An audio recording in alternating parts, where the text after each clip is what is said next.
All right. All right. My name is Peyton Cotney.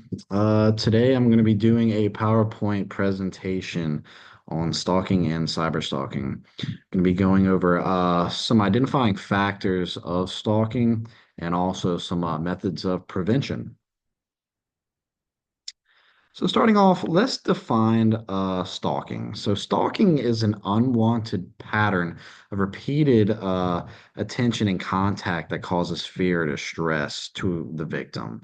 This behavior can include the following: monitoring, harassing, or threatening, and it often involves an imbalance of power, making the victim feel unsafe or vulnerable. So stalking is a very powerless situation for the victim. Unfortunately, they're kind of caught in a in somebody else's grasp. It makes us feel weak. It makes us feel small. Victims of stalking. So let's go a little bit further into this. So let's identify some of the various forms of stalking. So, number one, we have physical stalking. That's going to be following or appearing near the victim's location without permission. That's going to be an in-person thing, right? Cyber stalking refers to using the internet or electronic means to harass, monitor, or intimidate the victim. There's telephone stalking, which includes things like repetitive calling, texting, or even leaving threatening messages or voicemails. Social media stalking, the monitoring or harassing of the victim through social media platforms, which, especially today, that's kind of a newly prevailing phenomenon that we're going to tap into. There's also visual stalking, watching or spying on the victim, either in person or through surveillance. Vocal stalking, which is actually the act of using public spaces or shared environments to make intimidating or threatening remarks. Relational stalking, manipulating or interfering with the victim's relationships, such as contacting friends or family. Okay, it can definitely get messy when that happens. There's sexual stalking. That's engaging in unwanted sexual advances or threatening sexual violence. And economic stalking, which includes the controlling or monitoring of the victim's financial resources or unemployment. So, those are some of the forms of stalking. Let's go into some of the effects of stalking, okay? Victims of stalking disclosed feeling fearful, anxious, and angry, and reported reduced confidence and competence at work. Um, so the act of being preyed upon by a stalker, it definitely causes a lot of anxiety. It causes fearfulness. Some of the emotional effects is you're gonna feel helpless. You're gonna be depressed, and more than likely, you might even isolate yourself from the outside world and wanting to be around people. It may cause you to become a shut-in, in fear that the person who is stalking you might show up in public. It's a very scary situation. There's also cognitive effects as well. You're gonna have heightened anxiety. I mean, someone's stalking you. Someone is monitoring you and watching you without your permission, without your consent. That is a huge violation of privacy. So you're gonna be anxious. Hypervigilance is another thing that can happen to where you're constantly on the lookout for that stalker. You're constantly on the lookout for that person that's causing you trouble. And it's very exhausting. Um, and then you're going to have a difficulty concentrating. Us as humans, we definitely like to reduce uncertainty as much as possible, and having someone that is stalking us definitely elevates our level of uncertainty within our day-to-day lives. So that's going to cause difficulty concentrating at work. It's going to cause poor performance, and ultimately, it could even result in you maybe losing your job. Um, and there's also physical effects of well of stalking. Things like sleep disturbances, chronic fatigue. You're not going to be sleeping well. Sleep is a very, very important part of our 24-hour cycle, right? It's our body's reset point. It allows us to we heal, our brain heals. Um, we need sleep. We can't go without it. And knowing that we have a stalker can definitely reduce our ability to sleep soundly and maybe even sleep at all. Um, and that could ultimately cause things like increased heart rate and heart problems, chronic or heart problems that reoccur, chronic heart problems, such as an increased heart rate, high blood pressure, those kind of stressors to your heart as well. So it definitely also has that physical effect to where it affects you internally with your organs, your health. So let's talk about the legal grounds of stalking. What kind of defines stalking and some of the difficulties getting help from the law and the justice system. So, despite the potentially serious consequences of victimization, sentences of imprisonment are rarely imposed in stalking cases.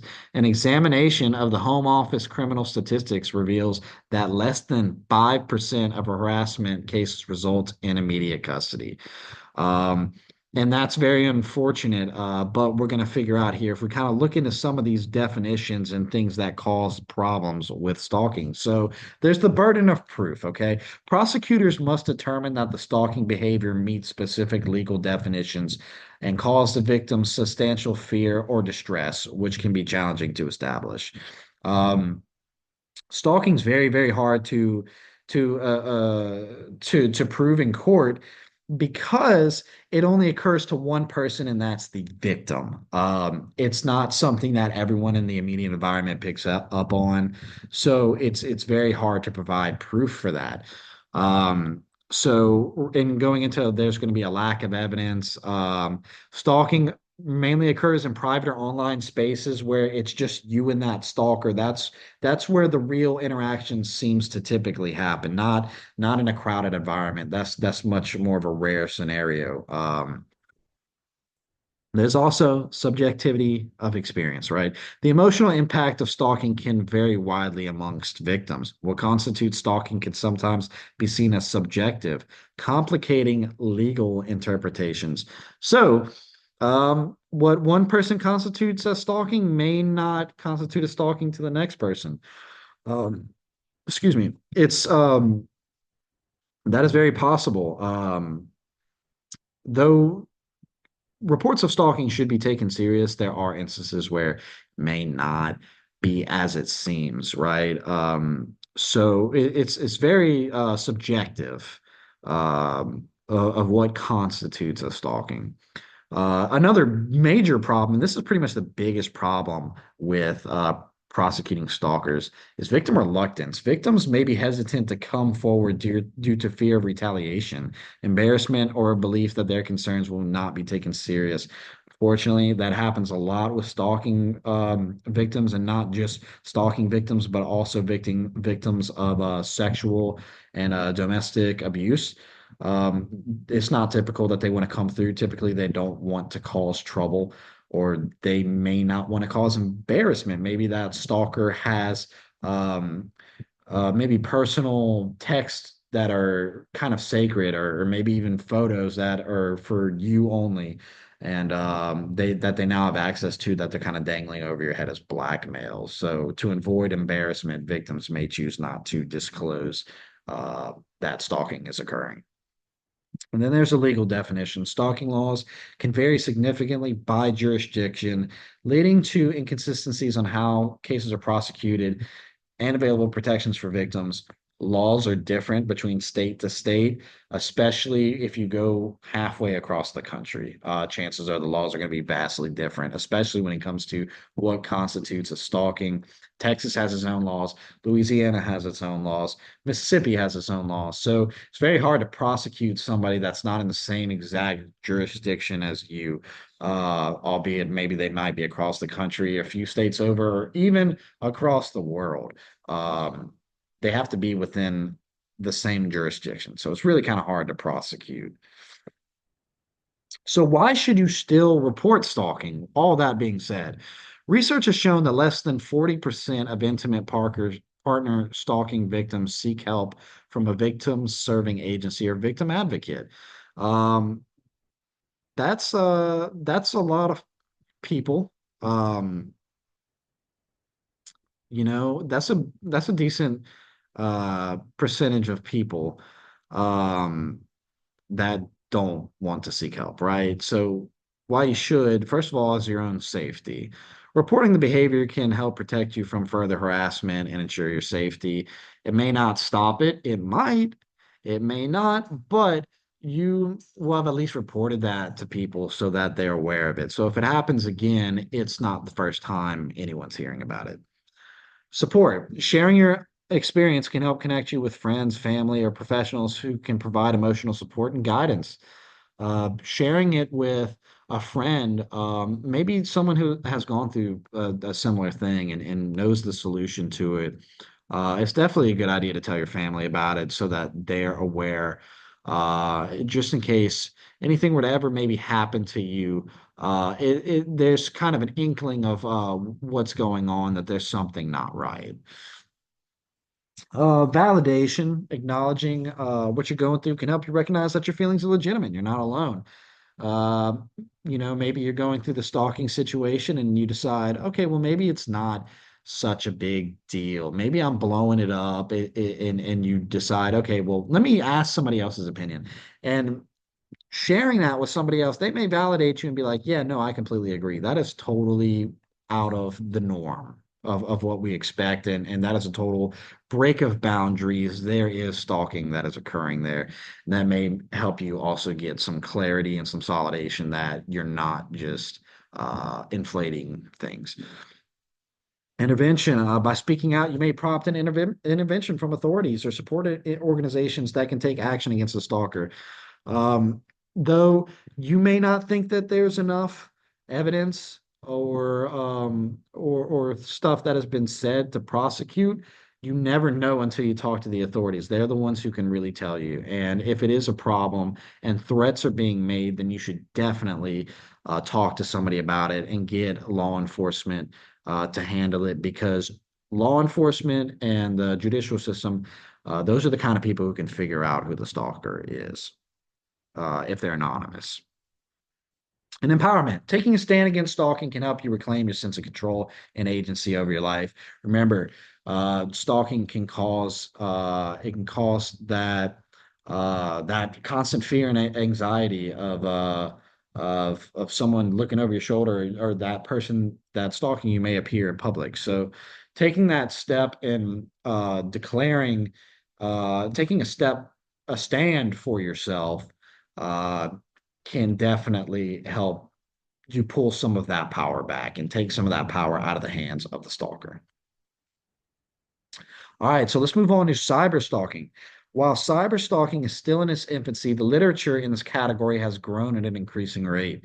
In an attempt to explain why this behavior is occurring and rapidly growing, the concept of cyber obsessional pursuit (COP) was developed to try to explain this new deviant behavior. So, cyber stalking is something that has come around in the recent decades. Stalking has been a concept for years and years and years. But this new term, cyber stalking, with the advancement of technology within the past decade, it's allowed for this new method of stalking. And cyber obsessional refers to an intense, unhealthy fixation on an individual through an online means, which may include stalking behaviors, obsessive monitoring of their online activity, and persistent attempts to communicate or interact with them. This obsession can lead to harassment and significant emotional distress for the targeted individual, often manifesting in behaviors that cross legal and ethical boundaries. Um, Cyber stalking typically tends to go from the cyber obsessional phase to where someone forms an obsession with somebody digitally in this digital world, and that eventually manifests into more stalking like behaviors until it eventually become crosses legal boundaries and becomes cyber stalking at that point. So here's some 10 quick tips for preventing cyber stalking. So number one, you can adjust your privacy settings on social media accounts to limit who can see your information. Use strong passwords. Do not use the same password for every single thing, because all that person has to do is get that one password and they have access to tons of your information. Um, and another part of that is somebody gets access to, let's say, something as small as some kind of social media platform that you rarely use. Let's say you don't use X a lot, but a password grabber gets your password, and then they try to attempt to log into Facebook with it, and it works.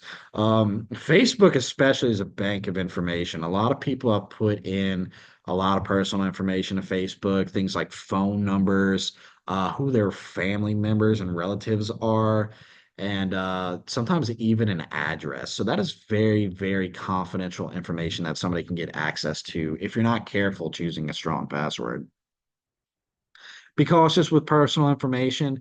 Don't share personal information, such as your address, your phone number, your location to anyone online. If they want to know it, um, they can do it face to face, and you can have a good rapport with them before. Don't ever give a stranger any of that information. Monitor your online activity regularly. Check your accounts for unauthorized access or unusual activity, and report any suspicious behavior. The report button does work. It's not just there for show. That is how the developers of these platforms identify uh, things that go against their terms of use, and they can end up banning that person's account and all their alternate accounts. So it is always a good idea. If somebody sends you anything that's kind of not okay, report it. Definitely report it. It definitely works. Um, use block and report features. If anyone, I would say the block is very, very important. The report is important, but the block feature is also good because if there is somebody that you know might be watching you online and appearing on things like your story, that they're viewing your story and you don't really want them to, you should go ahead and block them. They don't need access to what you're doing constantly. Educate yourself. Stay informed about cyber stalking tactics and online safety practices. It's good. It's a good thing to be brushed up and educated on what the newest thing is because there's always something new coming out, stealing people's passwords, yada yada yada. Secure your devices. Use antivirus software to keep your devices updated and protect against malware. Um, be mindful of public Wi-Fi. Avoid accessing sensitive information while on public Wi-Fi networks. Um, a lot of public Wi-Fi networks aren't secured. They don't have firewalls, and people can instantly look into your computer and see what you're doing if you're on a public Wi-Fi network. And that's a network that doesn't have a password. So definitely, that's going to be places like maybe cafes or even the library. Just be careful. And then document incidents, keep records, keep records. If somebody sends you a weird text or a threat, do not delete it. That is your proof. If you have to go and you have to you have to report it to the authorities. That's your proof right there with cyber stalking. Cyber stalking is a lot easier to prove than regular stalking because regular stalking, that person almost has to be there in that situation. It's hard to get others to be aware of that. But cyber stalking is different because the internet typically kind of keeps a footprint of certain stuff. So it's harder to throw people off your trail and keep your trail clean if you're a cyber stalker. And now let's talk about social media stalking. This is a very important topic. It's just as important as cyber stalking. In addition to technology increasing the severity of in-person stalking behaviors, it may be also used as a medium through which stalking may occur. For example, through internet-based technologies such as social media. Despite the rising popularity of social media, with leading social media sites like Facebook hosting billions of users worldwide, these apps like Facebook, where you update where you are, what bars you go to, what you did on the weekend, where you like to go, those footprints that you leave online someone can look that stuff up. If your account's not secure and you don't have your settings to where only your friends and your trusted individuals can see your content, anyone can see them. Anyone can see what bar you like to go to, where you like to go on the weekend. And that increases a higher chance for them to actually interact with you in person. And you definitely don't want that. You definitely don't want cyber stalking to progress to the point to where that person is in real life actually stalking you and monitoring you at that point. So here's some tips for preventing social media stalking. So you can adjust those privacy settings and restrict people who can view your photos, your personal information, things like your phone number, what town you live in. So adjust those settings. Limit friend requests. Only accept friend requests from people you know and people you know closely, not friend of friends that you never talked to, that you've met maybe once, that you just happen to know from one interaction. Make sure it's somebody that you know because that person is going to be seeing what you do on a daily basis if you update your social media like that. So keep that in mind. Be mindful of your posts. Be careful about what you share publicly, including location tags. Like I said, hey, I'm at a so and so bar having fun. Here I am. Anyone who's friends with you can see, okay, you posted that 2 minutes ago. You're there right now. So they know where to meet you. So be careful of what you share publicly. Review your friends list. Regularly check your friends and followers list. Sometimes um, friends that we've been friends with, let's say we maybe we added them years and years ago, maybe since as early as 2020, and their account hasn't been active for years, that account could be taken over by somebody completely different. So if you don't have any contact with them and they don't seem to be posting regularly, especially if they haven't posted in a year, chances are the account isn't active anymore. So it's safe to just get rid of them because one day they might send you some link that you open and that's kind of moving on to this bottom part here is avoid clicking unknown links, especially if you haven't talked to that person in a long time or that person doesn't regularly message you or you don't have any history of messaging and they send you a link out of the blue. That's super, super suspicious. So chances are that might not even be them. It's a password snatcher. And you click on that link and they can take your information. So be very careful and use two-factor authentication. That's something that's kind of come through as of recent. And a two-factor authentication will technically be like an email and a phone, two different ways to authenticate and make sure you are you when you sign into something. It makes it harder for someone who has just stolen your account to actually get in there and get access to it. Okay, even if they have your password. So two-factor authentication is very important. All right. So, in summary, let's talk about what we have talked about. So, we've identified what constitutes as cyber stalking. We've identified the various types of cyber stalking, the effects physically and emotionally of cyber stalking, the legality and prosecution rules around it, the importance of speaking up when experiencing stalking, how to identify cyber stalking, and what the term cyber obsession employs. And we have also identified ways to keep safe using online social media. Here's our works cited here. Thank you.